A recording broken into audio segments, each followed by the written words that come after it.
Tunadhaminiwa na Magnus Secondary School. Ni shule ya bweni na kutwa kwa kidato cha kwanza hadi cha 4. Ni shule bora yenye mazingira tulivu ya kujisomea. Habari njema kwa sasa ni kwamba Magnus wanatoa ufadhili wa ada ya masomo. Ni vizuri ama ni vema mzazi ukampeleka mtoto wako Magnus Secondary. Mimi kusema kweli kauli hiyo imenisikitisha. Kwa sababu kama mtu unadaiwa na mtu, unaweza kusema kwamba mimi mbona wewe nakudai. Ni vitu viwili tofauti. Unajua kwamba itakiwa zungumzie kesi ambayo iko mwao. Ukiangalia kiukweli kughairishwa kwa mechi ya dabi ni ukakasi mkubwa na imevunja heshima ya ligi yenyewe. Kwa sababu tumekuwa hata kama tunacheza chandimu. Yaani maana yake mtu akiamua tu anagoma basi mpira uchezwi. Kusema kweli tumekosa uweledi kwenye kuendesha mpira katika hilo. Yaani huo ndio ukweli. Wewe panapo ukweli lazima usemwe. Na kwamba kauli kwamba viongozi wanatakiwa wajiuzuru, si waondoke. Kila taasisi na viongozi wake na jinsi ya kuendesha kwake. Sasa kama viongozi wa Yanga wana baya gani kwa Yanga?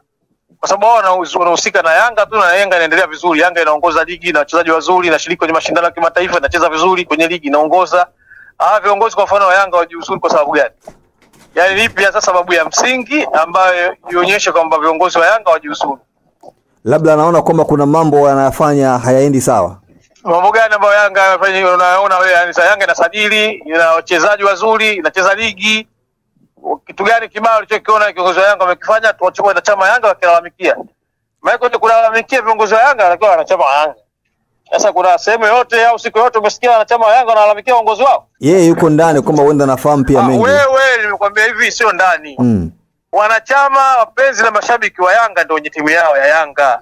Ushawahi kuona hata siku moja viongozi hao wanalalamikiwa na wanachama wao na viongozi na wanashabiki wao? Kuna baadhi yao pia ingani wachache pia wapo. Wapi? Kama nani nisiotaje? Kama kina Magoma. Wanalalamikiwa kwa kipi? Kama kina Magoma hao. Kwa sababu wanalalamikia kiongozi ambaye timu yake imeenda kushiriki mashindano ya kimataifa, imefika finali mwaka jana ya Confederation, mwaka huu amekuwa kwenye 16 bora. Hapo wanaongoza ligi, timu inafanya vizuri. Sasa kiongozi gani ambaye analalamikiwa sasa? Lakini kulalamikiwa ni yule mtu ambaye afanye vizuri kwenye nafasi yake. Ukiona kiongozi unalalamikiwa basi kwenye nafasi yako hujaimudu, hujafanya vizuri. Niambie lini na wapi mashabiki, wapenzi na wanachama wa Yanga wanalalamikia viongozi wao kwamba wafai? Lakini kwamba huenda kuna mambo ambayo yeye anayafahamu. Sio lakini nataka uniambie bwana, wewe si mwandishi wa habari? Ndio. Usiseme lakini. Mfano mzungumze kwa fact hiyo. Ukiongea kwa hakika na kwa ujinga. Sawa. Mfano hili tuongee kwa fact. Sawa. Yanga Africans. Sawa. Wachezaji, wanachama wao, wapenzi wao, wanachama wao. Lini, wapi, saa ngapi? Sawa. Kusanyika wakasema viongozi wetu hatuwataki wajiuzuru. Wamefanya ABCD. Sawa, mfano mzuri hili ambalo umetoa taarifa kuhusiana na mapendekezo yao wakishtumu uongozi pa ujiuzuru. Kwa nini wasingeandika taarifa kamili ya kuwasilisha malalamiko kunako mamlaka husika? Walizungumza viongozi wa ligi wajibike. Ni jambo la kawaida, ndio imeandikwa hiyo official. Umeona? Wao waliandika official kwamba viongozi wa bodi ya ligi, inaonekana kwamba ili zoezi la kuliendesha jahazi hilo limewashinda wajiuzuru.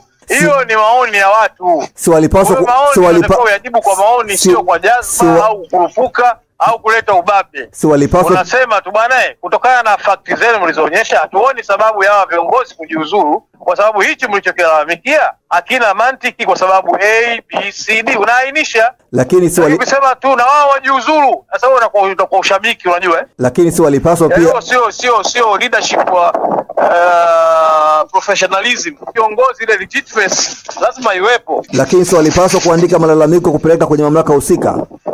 Sio wao kaandika barua official au wamesikia wao wametoka hewani. Wanatokea nchi gani? Wangepeleka kwenye kamati husika. Sio washapeleka, ndio maana mpaka barua hiyo. Unaona leo wamejibu bodi ya ligi. Sio mwambie wao tunataka pointi zetu 3. Na leo wamejibu.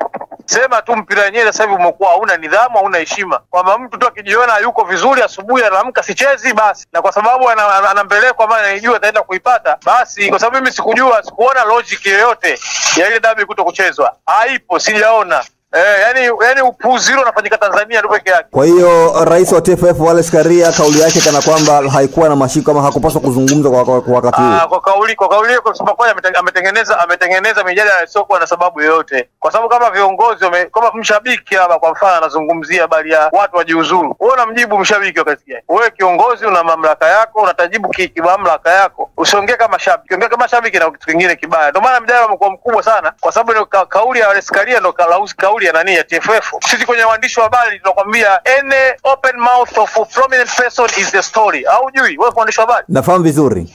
Unafahamu vizuri Ndio. Kwamba mtu yote maarufu au mwenye madaraka akifungua mdomo wake hiyo ni habari. Ndio. Kwa hiyo katengeneza habari ambayo ilikuwa tena sababu. Kwa hiyo unamshauri amekuwa mkubwa mpaka unanipigia mimi simu leo kutokana na kauli hiyo. Ndio. Vinginevyo bwana jana juzi kunipigia simu. Kwa sababu ya hili. Kwa sababu ya hilo Ndio.